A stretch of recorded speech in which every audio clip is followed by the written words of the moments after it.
Once upon a time, in the peaceful kingdom of Eldoria, nestled between crystal lakes and snow-capped mountains, lived a beautiful young fair princess with golden long hair in a pink royal dress, named Alara. She was known for her kindness and wisdom, loved by all. In the royal library, Alara often read ancient scrolls. One day, she stumbled upon a forgotten legend, the Dragon's Tear. According to the scroll, a mystical gem formed from the sorrow of the last dragon lay hidden deep in the misty mountains. It had the power to heal any wound, calm raging storms, and even bring life to the dying. Alara's heart beat faster. Her father, the king, had fallen gravely ill, and no healer in the land could cure him. Could the Dragon's Tear save him? The royal court gathered as Alara announced her decision. She would embark on a quest to find the Dragon's Tear. The council was shocked, the queen wept, and the knights begged to go in her place. But Alara stood firm. "This is my journey. I must earn the tear with my heart, not my sword." Dressed in a traveler's cloak, carrying only her satchel, a map, and her courage, the young fair princess with golden hair and royal pink dress beneath her cloak set off alone at dawn. Alara's path led through the enchanted forest, home to talking trees, clever foxes, and hidden paths. As the sun set, strange whispers filled the air. A glowing owl appeared and asked, "Why does a princess walk where kings dare not tread?" "To find the Dragon's Tear," Alara answered. The owl blinked, then solved the forest's riddle and parse. It gave her a riddle of moonlight and mirrors. Alara thought deeply and solved it with grace. The forest opened a path, letting her through. "Wisdom," the owl whispered, "is your first key." Alara reached a cliff where a glowing bridge made of fireflies shimmered in the dark.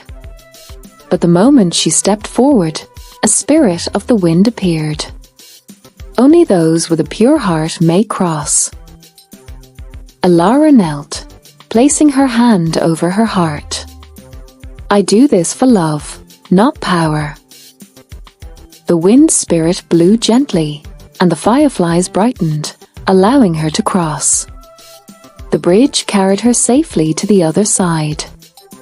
"Kindness," the spirit whispered, "is your second key." In the icy lands beyond the cliff, Alara found a frozen lake guarded by a massive silver wolf. Its eyes were sad. "No one may pass. My master weeps beneath this ice."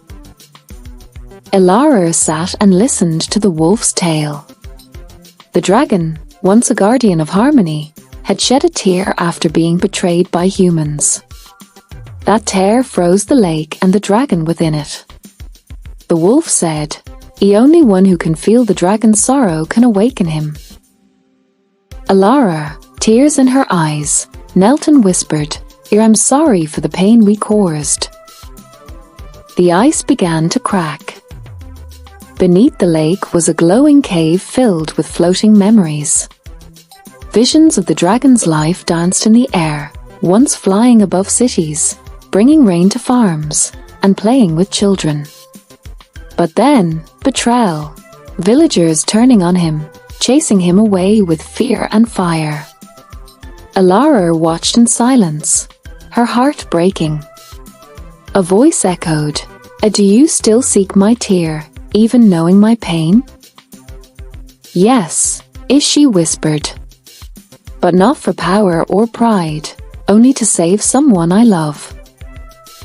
The cave glowed brighter, and a golden path appeared deeper into the mountain.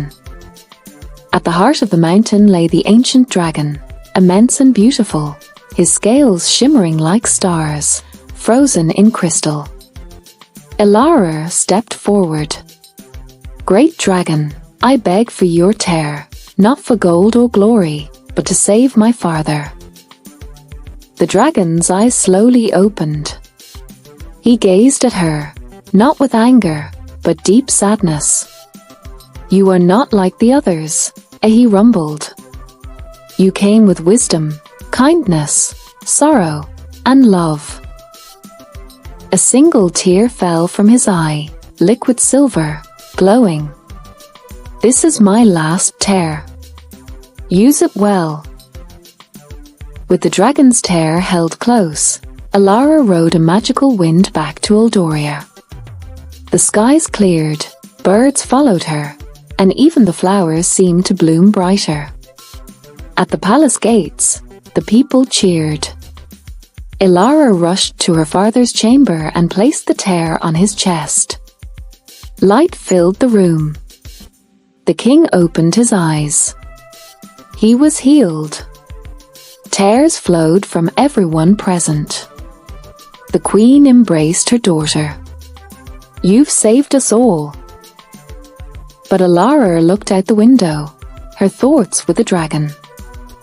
The next day, a messenger hawk delivered a letter with scales of gold.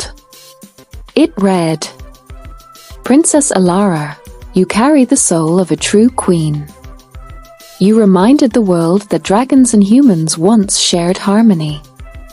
May this tear's light remain in Eldoria forever." And with that, the once frozen dragon took to the skies again, watching over the kingdom silently, no longer in sorrow. Alara placed the now empty crystal in the center of the royal garden, where it glowed endlessly. Years passed. Princess Alara became Queen Alara, ruling with the wisdom of the forest, the kindness of the wind, the empathy of the frozen lake, and the courage of the dragon. Children grew up hearing the story of the princess and the dragon's tear dragon, learning that true strength comes from love, not power.